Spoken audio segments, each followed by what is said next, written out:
अस्सलाम वालेकुम। वालेकुम सलाम। फर्स्ट क्वेश्चन इज आपने ड्रामा इंडस्ट्री को कैसे ज्वाइन किया? ये मैं बहुत सारे शोज़ में बता चुकी हूँ, लेकिन यहाँ पे मैं ज़रा थोड़ी डिटेल में बताती हूँ। मुझे एक्टिंग का बिल्कुल भी शौक़ नहीं था, बिल्कुल भी नहीं था, ठीक है। और एक्टिंग तो दूर की बात, मुझे इस फील्ड में आने का कोई शौक़ नहीं था, कोई सोचा भी नहीं था मैंने।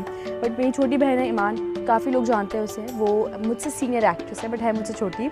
तो उसने काम स्टार्ट किया और मैं एक दफ़ा उसके साथ शूट पे गई थी, बिकॉज़ अम्मी की तबीयत ठीक नहीं थी, तो अम्मी ने मुझे कहा कि तुम चली जाओ, छोटी तो उसको अकेले नहीं छोड़ते। तो वहाँ पे एक कास्टिंग हेड थी, उन्होंने मुझे कहा कि तुम क्यों नहीं काम करती हो? तो मैंने कहा कि नहीं, मुझे नहीं करना, लेकिन उन्होंने मुझे बड़ा फ़ोर्स किया और उन्होंने मुझे एक कैरेक्टर ऑफ़र किया 2 बोल में, जो कि काफ़ी लोगों ने देखा था, राफ़िया का कैरेक्टर था। खैर मैंने कहा चलो इतना फ़ोर्स कर रही है, मैं ट्राई कर लेती हूँ, बिकॉज़ मुझे एक्टिंग का शौक़ था ही नहीं, ना मुझसे एक्टिंग होती थी, ना मैं इतना कॉन्फिडेंस नहीं था कि मैं 4 लोगों में बैठ के बात कर सकूँ। लेकिन खैर उन्होंने बड़ा फ़ोर्स किया, तो फिर मैंने कहा चलो ट्राई करते हैं।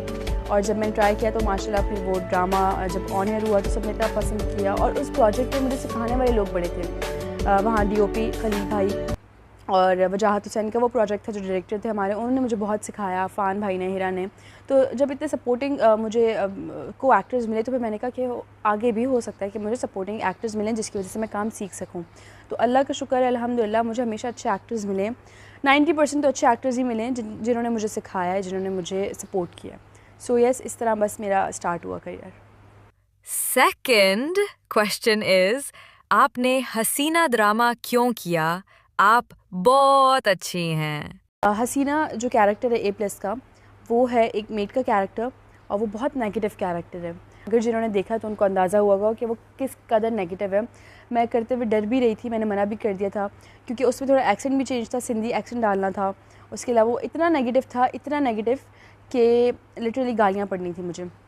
लेकिन मुझे साथ ही अंगना ऑफ़र हो गया। अंगना में जो मेरा कैरेक्टर है वो बहुत पॉजिटिव है, बहुत पॉजिटिव और एक स्ट्रॉन्ग गर्ल का कैरेक्टर है। तो फिर मैंने कहा कि यार एक नेगेटिव एक पॉजिटिव, तो ज़रा वो एक बैलेंस हो जाए। थर्ड क्वेश्चन इज आप कैसा स्क्रिप्ट चूज करना पसंद करती हैं?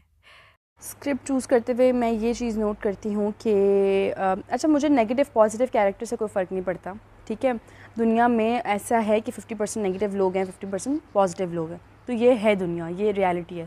तो इसमें मुझे कोई फ़र्क नहीं पड़ता पॉजिटिव हो नेगेटिव हो, लेकिन मैं ये देखती हूँ कि यार उस कैरेक्टर से क्या मैसेज कन्वे हो रहा है। जैसे मेरा अंगना है, इसमें एक पॉजिटिव कैरेक्टर है, वो एक मैसेज कन्वे करेगा लड़कियों को कि अगर उनके साथ ऐसा अच्छा होता है या बुरा होता है तो उनको क्या करना चाहिए।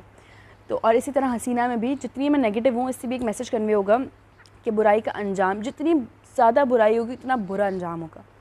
तो हर कैरेक्टर से मुझे लगता है एक मैसेज आपको कन्वे किया जाता है। तो ये सिर्फ मैं नहीं देखती, सारे एक्टर्स देखते हैं, और हमारी स्क्रिप्ट्स में आई थिंक हर कैरेक्टर में यही होता है कि हर कैरेक्टर कोई ना कोई मैसेज कन्वे कर रहा होता है। तो मेरा यही होता है कि कोई अच्छा मैसेज कन्वे हो, जो लोग क्योंकि लोग आपको देख रहे होते हैं ना, जब एक एक्टर को कोई एक्टर उनको पसंद आता है, उनको कैरेक्टर पसंद आता है, तो लोग लिटरली एडमायर हो जाते हैं उस चीज़ से। तो फिर मेरा ये होता है कि यार अगर कोई एडमायर हो रहा है तो किसी अच्छी चीज़ से हो। आप खाना पकाती भी हैं या बस खाती हैं? काश भाई, आपको तो पता है मुझे खाने पीने का कितना शौक़ है। अच्छा, खाना बनाने का भी शौक़ है। जब मेरा मूड होता है, जब मैं घर पे होती हूँ, तो जब मैं घर पे होती हूँ मैं कुछ ना कुछ ज़रूर बना लेती हूँ। चाहे मैं दाल चावल बनाऊँ, चिकन कढ़ाई बनाऊँ, फ्राइड राइस बनाऊँ, कुछ ना कुछ मैं बना लेती हूँ।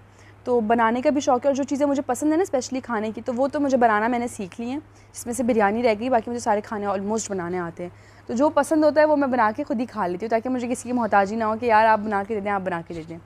और रही बात खाने पीने की, तो फूडी तो बहुत हूँ, बस मुझे ये होता है कि हर घंटे मुझे कुछ ना कुछ खाने के लिए मिलता रहे।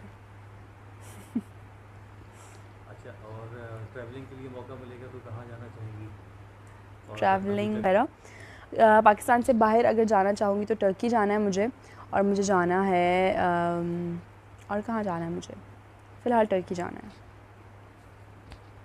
सही। Last but not least, really like you, say something for your अपने fans. फ़ैन्स को तो सबसे पहले मैं बहुत शुक्रिया अदा करूँगी, बहुत बहुत शुक्रिया सबका। सब इतना प्यार करते हैं लिटरली।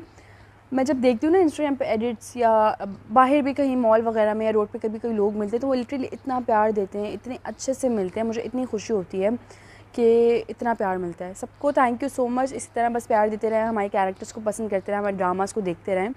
और रही बात रमज़ान की, तो रमज़ान के लिए मैं सबको ये मैसेज दूँगी कि जिस तरह हम रमज़ान में अल्लाह की इबादत करते हैं, इस तरह रमज़ान में हम नमाज़ें पढ़ते हैं, रोज़े रखते हैं। मैं ख़ुद इस चीज़ पे ज़्यादा अमल नहीं करती, बट मेरा ऑब्वियसली आपको ख़ुद पहले अमल करना चाहिए, फिर दूसरों को एक अच्छा मैसेज देना चाहिए। बट मैं ख़ुद भी कोशिश करती हूँ कि मैं इस पर अमल करूँ। जिस तरह हम रमज़ान में रोज़े रखते हैं, नमाज़ें पढ़ते हैं, इस तरह हमें चाहिए कि हम पूरे साल इस चीज़ को करें। सिर्फ एक महीना नहीं होता इबादत का, हमें पूरे साल इबादत करनी चाहिए, इसी तरह नमाज़ें पढ़नी चाहिए। तो मैं यही सबको कहूँगी कि नमाज़ें पढ़ें, रोज़े रखें और अपने आसपास के लोगों को भी देखें। अगर आपको लगता है कि कोई डिज़र्व करता है आपके आसपास, जिनको जो फाइनेंशियली इतने स्ट्रॉन्ग नहीं हैं, उनको सपोर्ट करें। और ईद में भी आप लोग देख रहे होंगे कि इतने अच्छे मज़े की टीवी कमर्शियल्स बन रहे होते हैं जिसमें एक मैसेज कन्वे होता है, तो उन चीज़ों को देखा करें। वो रियल लाइफ में हमारे आसपास बहुत से लोग होते हैं जिनको हमारी मदद की ज़रूरत होती है, और हम जानते भी हैं ऐसे लोगों को, तो हमें चाहिए कि उनकी मदद करें। छोटी छोटी नेकियां होती है जिससे अल्लाह पाक बहुत खुश होता है।